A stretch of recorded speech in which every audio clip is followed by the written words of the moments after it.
It's a delayed Minecraft Origin Explains, and today I've got the Golemancy Origin collection. This collection is created by 𝓵𝓷𝓷𝓴𝓼, and you can find the CurseForge page in the link down below. Either way, let's get into it. Starting off with the low impact origins, we've got the Overgrillum. Overgrilums are created by nature itself and work together with the natural order.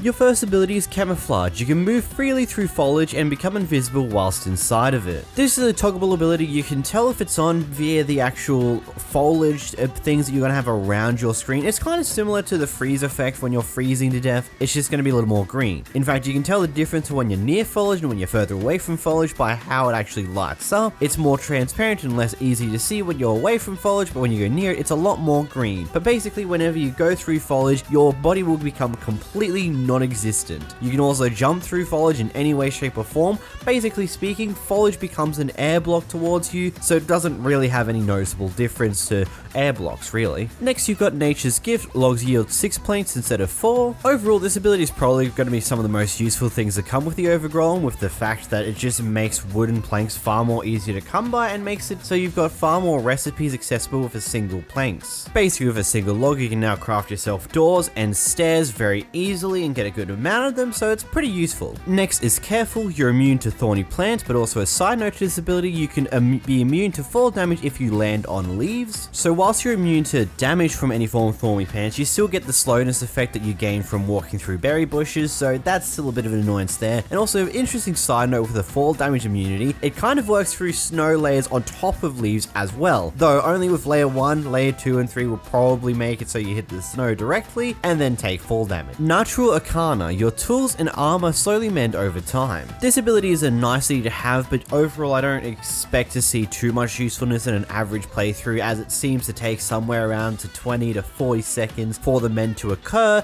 and you also need to have the item out in your hand by what I can tell, because I didn't see it go up in any way, shape, or form for about the minute when it wasn't in my hand, so it's a somewhat okay ability. Biofuel. You can't convert meat into energy. I mean, this is self-explanatory. You're a vegetarian, you can't eat meat. Light Frame. You have 2 less hearts of health. Very self-explanatory. Moving along. The next origin is the Tinkerer Origin, a tool-centric inventor that adds extra functionality to existing items. First, you have Inventor's Delight. You're able to push ordinary tools and items to their limits, instantaneously producing potent effects. So basically, there's around 19 different items that will have some special effects to them. Not tools, don't use tools, don't work like that. One of my favorite ones that I'll show you here is what happens when you have a fire charge in your offhand. When you press your primary ability button, it shoots it out like a fireball.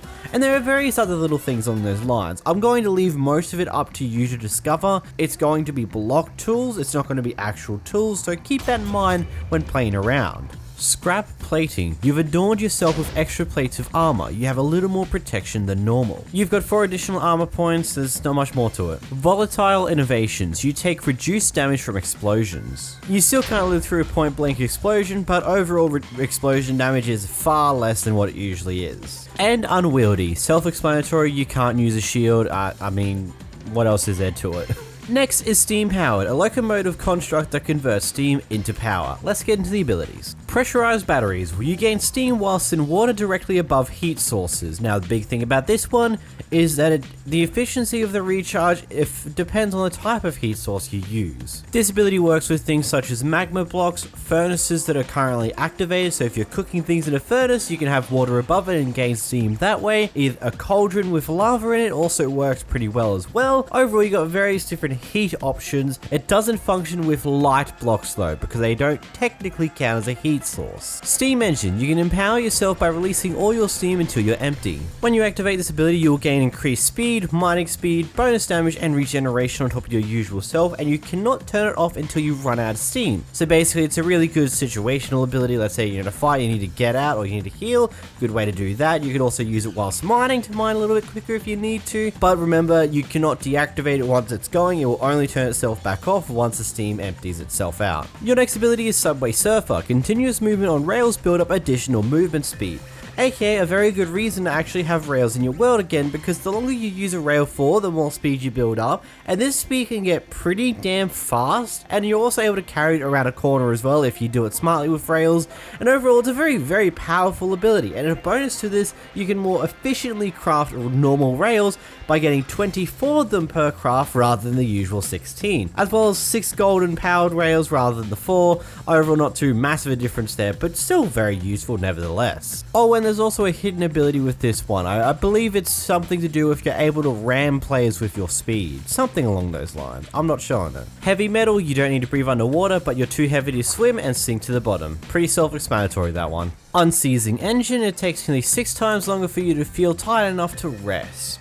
This is kind of self-explanatory, you just can't sleep at certain points, you can only sleep every now and then, like every 6-ish days, so yeah, it's a bit weird. And smokestack, your body is less efficient, requiring you to eat more. Basically, your hunger decreases at a faster rate than normal. Now we move into the 2 impact origins, starting off with the living doll, an animated doll which can sew itself back together. Your first ability is Cotton Guard. Your unique body renders you immune to most environmental damage. This is particularly present with both kinetic based damage, which is falling damage, as well as elytra flight based movement damage, as well as running into things such as cactuses and berry bushes and things on those lines, which is pretty useful because it negates a lot of the more annoyingly common damage. Synthetic stomach, you need less food and you cannot starve to death. Basically, your hunger decreases at a slower rate than normal, as well as you won't take damage whenever your hunger depletes enough. Patchwork body, your body does not heal naturally. Instead, you can heal your wounds by consuming wool and string. A wool block will give you 4 hearts of healing, as well as a string will give you 2.5 hearts worth of healing. This has a 10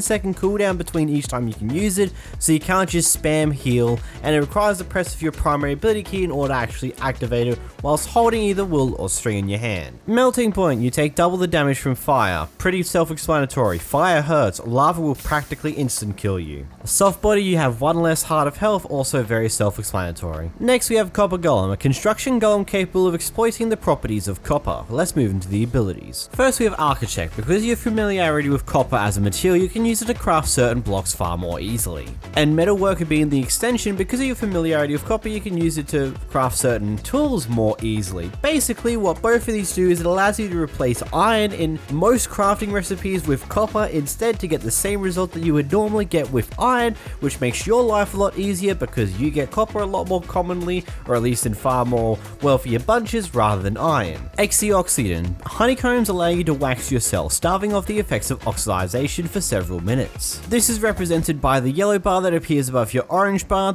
and when this is here, this means that you're currently protected from any form of oxidization. Lightning Rod, whilst in thunderstorms, you're much more likely to get struck by lightning. You're immune to any form of lightning, and when struck, you will deoxidize. You're copper, so naturally lightning is more likely to target you. Now it does say you're immune to lightning, but I did take some form of lightning damage that killed me in that clip there, so not 100% sure. It does seem to do a lot less damage than what you usually would, and I got more damage from fire, so maybe it's just the fire part that killed me or the lightning. Next is Synthetic Stomach. You need less food and cannot starve to death. Again, same thing as Living Doll, your hunger will decrease at a slower rate and you will not die via hunger issues. Next we have Oxidization. Because of the material of your body oxidizes very slowly over time. Oxidization can be removed with an axe. As your oxidization increases, both mining and moving becomes more difficult, but don't worry, this takes a very long time to really come into effect in any way, shape or form.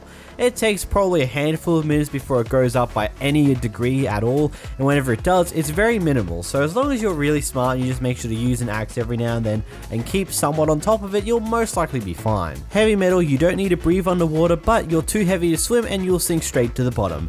Overall, it's pretty much a non-factor. You don't need to worry about water, you just kind of have to worry about how you're going to get out, but as long as you get a collection of blocks, it's not going to be that difficult. Next is Copper Core. Your body cannot be naturally or magically mended. You can heal yourself by consuming copper ingots. Instant health potions still do work, so you can use them to get some health back easier, but you can use copper ingots to heal yourself for about 2.5 hearts every around 10 to 15 seconds, so overall you got some okay healing abilities, but can't spam it. Next we have the Aqua Origin, a living diving suit designed to traverse the ocean floor. Let's get into the abilities. Acrobats, you fall slow in water and you can break blocks and see water normally. Basically, everything you can do on land, you can do precisely the same underwater, basically a la Aqua efficiency, efficiency or affinity, as well as your visibility is far better like a conduit would give you. Next is Dreadline. While in water, you can fire a grappling hook to pull yourself towards blocks or entities towards you. Great way to describe the movement when you try to grapple towards any blocks is it's kind of similar to a 𝓵𝓷𝓷𝓴𝓼.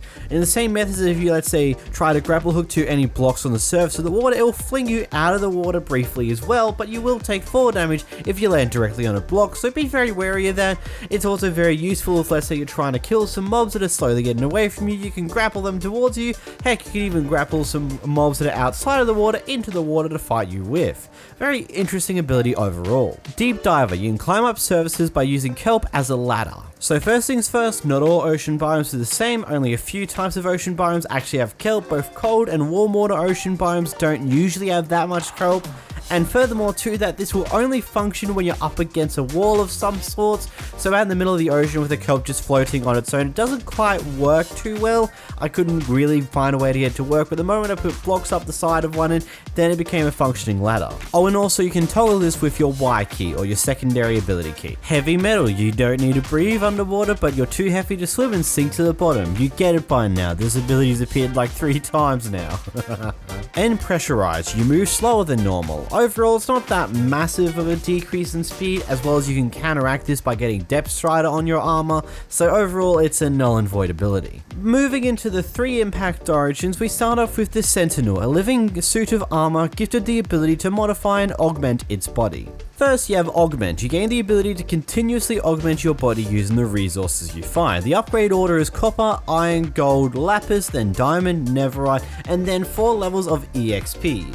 Basically, with the EXP, you just need to have nothing in your offhand, and then you press the secondary ability key. With all the other abilities though, you just need the material in your hands and then press the secondary ability key. And if you want to know where you're currently up to in this order, you just need to hold the shift key and then press your primary ability key to figure out, and it'll tell you what material's next. As you go through the various different levels, you need a various different amount of materials. For copper, you only need about 20 of them. For both iron and gold, you need a bit more than 20. For lapis, you need almost an entire stack. For diamond, you need just a little over 20. And for netherite, you need only 6 netherite bars. Each upgrade will increase the amount of armor points you have by default, as well as certain ones will also increase your physical abilities, such as better strength, as well as things along those lines, as well as lapis will reveal some magic abilities on your character as well. Aura manipulation. As you augment yourself further, you occasionally gain aura. Aura can be combined with specific items to gain permanent bonuses. Basically, iron grants bonus health, gold will grant bonus damage, and lapis will grant bonus movement speed, which is temporarily lost whenever you're struck. You can tell you're using your aura bar is your white bar that's at the bottom of all 3 of your bars, and overall it can be some really interesting bonuses you can give yourself. Each iron will give you a bonus heart, upwards of 5 hearts when you've maxed out with netherite, that's without counting all the additional aura that you'll gain whenever you give yourself some use XP to upgrade. Overall, a very interestingly somewhat complicated system that's quite fun to discover all the beautiful stuff that you get with it. Next is Construct Stomach. Your body does not experience hunger and you do not benefit from natural regeneration.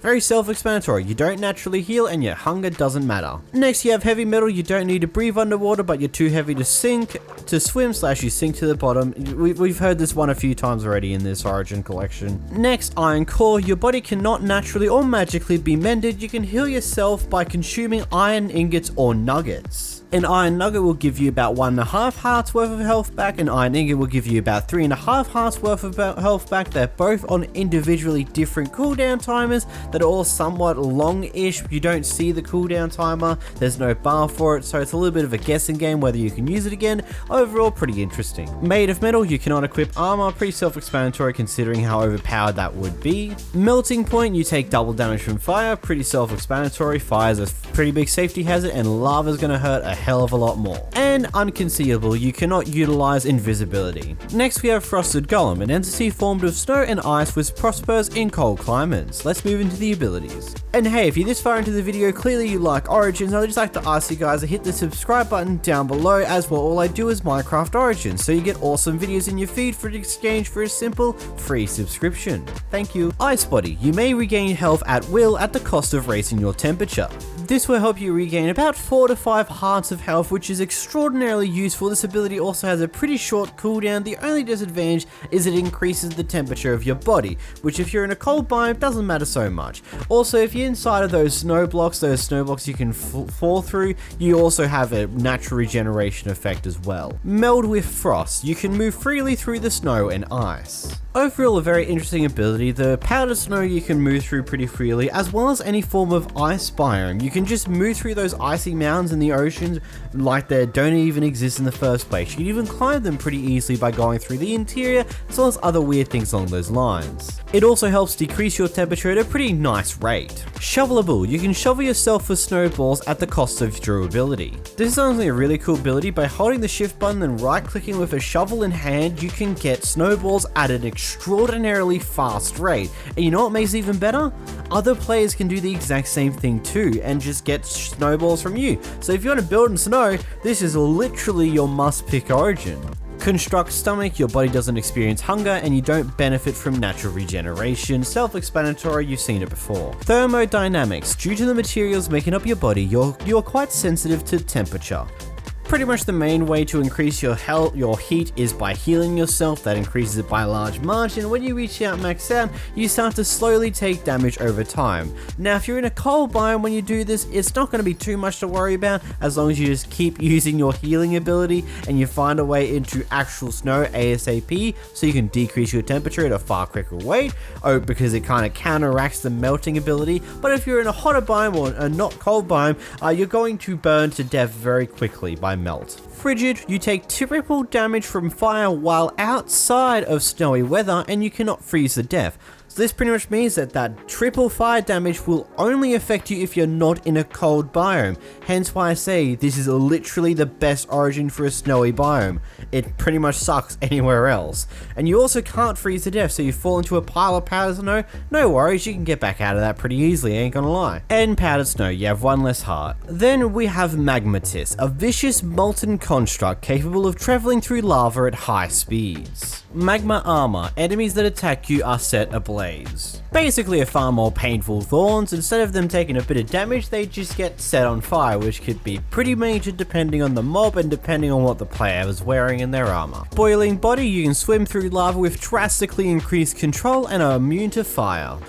There is a lot to this single ability here. So first off, you can use creative flight whilst under the lava. This will only function whilst you're in lava. The moment you go out of lava, this immediately deactivates. At the same time, your speed is immensely increased as well, meaning you can swim at super speed whilst in lava. And then a bonus thing, which I kind of like the most about this, is any items near you will not be destroyed by lava, which is an amazing bonus that a lot of other origins that give you this ability seem to miss out on. Because what if you want to do some mining underground? You get some gold, some netherrack, and because most of that stuff will just burn up in lava. Now it won't if it's near you. Then never spawn, you spawn in the nether. You know how I feel about these abilities, but there's a little bit of an interesting one here. It's been coded to make sure that you spawn in a crimson forest of some sorts, which is a pretty good way to curb a lot of the issues with a nether spawn. Sleepless, you cannot rest. Pretty self-explanatory, you can't sleep. And an additional thing on top of that, it also will not set your spawn on that bed either. Molten core, due to the materials making up your body, you require consistent access to lava. Basically speaking, the longer you are without submerging yourself in lava, your health and hunger will slowly decrease until it eventually kills you. So keep yourself in some lava. Make sure your hot tub is always nearby. You can also tell this by the yellow bar above your hot bar. Then hydrophobia, you receive damage over time whilst in contact with water. I mean, what else did you expect? Now, extra notes here, there is a bunch of Easter egg / bonus hidden abilities that I did not mention throughout this video, mainly because I feel like half the fun of these hidden things is that you're meant to discover them and go, oh, that's a cool, interesting thing, bonus, whatever the heck.